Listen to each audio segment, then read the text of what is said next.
Brad Williams, XL Primed. We're looking again at the MROUND and dealing with multiples. If you're having a tough time remembering the logic with multiples, I suggest you do a little research. Here, the multiple, 3. We're going to use 3. What number goes into 46? Divide 46. What's the multiple that'll go 3 times? Is it 9? Is it 10? No, it's going to be higher than that. Is it 15? Well, 15 times 3 is what? 45.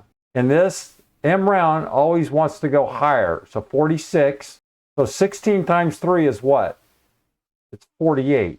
That's the multiple factor. You have to figure out what number is the multiple. Here we're saying it's 3.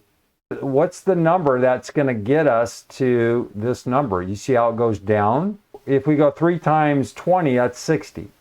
If we go 3 times 15, what is that? That's going to be 45. So it's going to be 18 times 3, and that's your multiple. What's the multiple for 97? Is it 15? Well, 15 times 3 is 45. Is it 30? 3 times 30 is 90. Is it 35? No, it's going to be 5. And so simple math goes 11, 33.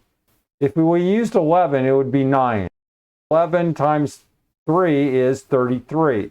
If this was 11, this should be a different number, okay? The multiple of 9 would be 3. And remember, we're rounding this thing down. 86, it's going to be an odd number. And then 19, where's that threshold? I guess it'd be probably 1950. We're rounding down, so go 1950 and see if it should be a 5. All right, this number changes, so it kind of screws things up. You can see 1950, it goes to 20. 1949, it's going to go to, it also goes to 20 F9. What's that threshold? 4 F9.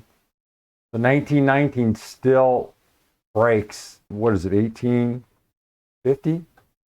I don't know where that break point is. You know what I mean by the break point by now, I hope. There's going to be a break here between 9 and 10. Again, it really comes down to the multiple. But you kind of get it. Again, if you don't get the multiple, I suggest you do a little bit of research, bust out that math book. Brad Williams, XL Prime.